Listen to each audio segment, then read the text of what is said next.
Hello everybody, my name is Joaquin and I'm going to present you my learning outcome tree.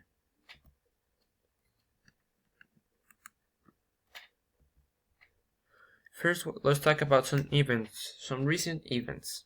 In 1999, Iraq invades Kuwait. 1 year later, a coalition starts to defend the Asian country. This coalition is known as Operation Desert Storm. On the same year, the Soviet Union collapsed. 2 years later, in 1993, the World Wide Web was released by Tim Berners-Lee. Let's point out that this isn't the internet. The internet already existed. He just created the World Wide Web that served as a way of sharing information. And in 2000, George W. Bush is elected President of the United States. 2001, World Trade Centers attacked in New York. 2 planes crashed into the 2 buildings and the both building collapsed. 2003, Space Shuttle Columbia disintegrates entering the Earth's atmosphere, killing the astronauts that were inside and making a pause into the Space Shuttle program for 8 months. In 2003, the US, the UK, Australia, and Poland invades Iraq, starting Operation Iraqi Freedom. 2 years later, in 2005, Hurricane Katrina devastates Louisiana, Mississippi, and Alabama, one of the biggest natural disasters ever. In 2008, Barack Obama has been elected president in the United States. In 2011, Osama bin Laden, responsible for the 2001 attacks to the World Trade Center, is killed. Now, more recent events. In 2015, same-sex marriage is legalized in all the United States. And this year, 2016, Donald Trump is elected President of the United States. Now, let's talk about some terms. What is globalization? Globalization is a process of interaction and integration among the people, companies, and governments of different nations, a process driven by international trade and investments and aided by information technology.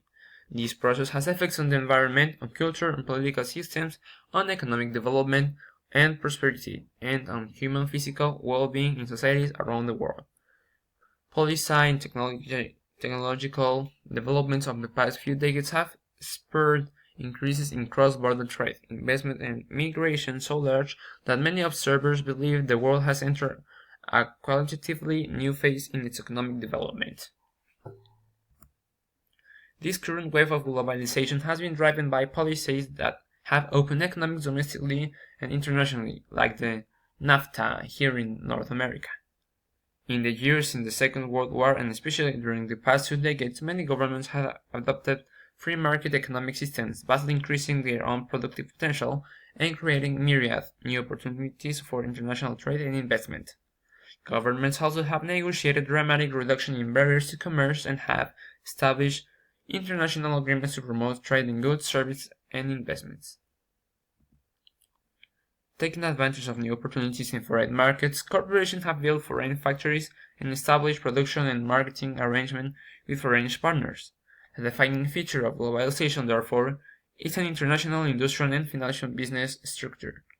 Information technologies have given all sorts of individual economic actors, consumers, investors, business, valuable new tools for identifying and pursuing economic opportunities, including faster and more informed analysis of economic trends around the world, easy transfer of assets, and collaboration with far-flung partners. Terrorism. The United States Department of Defense defines terrorism as the calculated use of unlawful violence or threat or unlawful violence to inculcate fear, intended to coerce or intimidate governments or societies in the pursuit of goals that are generally political, religious, or ideological. Terrorism is a criminal act that influences an audience beyond the immediate victim.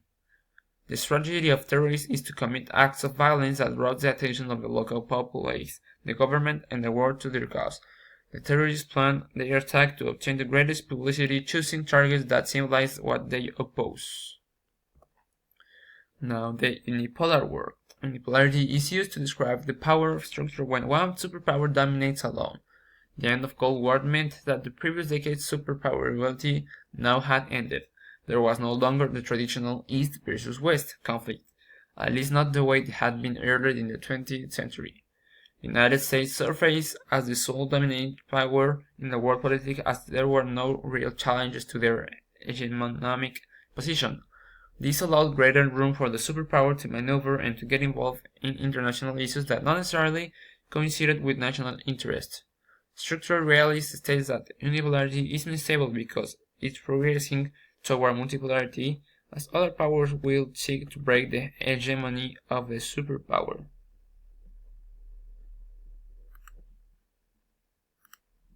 As you can see here, this is Uncle Sam that is alone, can't play because nobody is so big.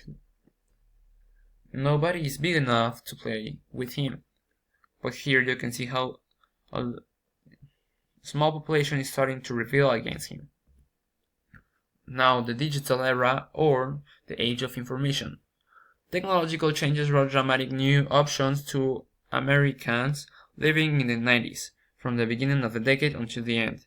New forms of entertainment, commerce, research, work, and communication became commonplace in the United States.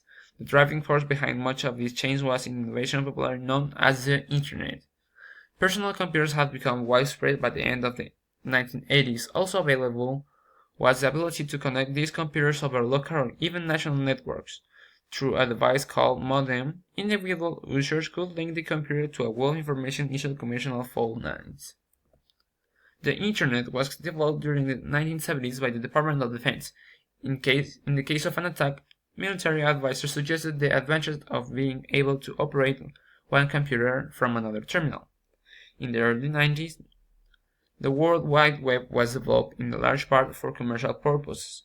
Corporations created homepages where they could place text and graphics to sell products. Now, let's answer some questions. Why did the globalization emerge? In my opinion, globalization is the result of thousands of years of commerce and trade between countries. It was necessary for the human being to reach that kind of development so they could see it moving forward, to make easier the movement of trade and to grow economically. Globalization led to many inventions like the internet and have to evolve society into connected, advanced species that can be stopped with almost anything. In most cases, what causes terrorist attacks of the 20th century? I think the main cause is the unipolarity of the world. After the end of the Cold War, US became so powerful that he could get involved anywhere he wanted, because nobody could stop him. This led to many international conflicts. Since you can attack directly or physically the US, terrorists created a more efficient way, mentally, by applying these kinds of attacks that will affect the population's minds and make them fear that even though they are the most powerful country, they can die anytime. And it has worked. How does the end of the Cold War relate with the unipolar world? The Cold War was practically a conflict between two contrarious but powerful blocs in the world, the capitalist and the socialist. When the USSR disappeared and the Cold War was officially over, the US took advantage and grew in power, size, and influence in the world. Since there wasn't a country powerful enough to face them or stop them if they tried anything crazy, this led to the unipolarity of the world, ruled by the United States, who would get involved in many international conflicts and became eventually a superpower. How has the digital era influenced today's society? Nowadays, the world is made of digital technology. Computers are everywhere in all shapes and sizes. Almost everybody has access to the internet. Millions of bits containing data are flying around while we live. Data is everywhere. Since the creation of the internet, the human being has evolved and created many machines that improve human life. All these inventions helped to move forward. Everything we see, or almost everything we interact with, was created thanks to the previous invention because of the digital era. We could say that the digital era came here to revolutionize technology in history, all within a few decades. Thanks for watching.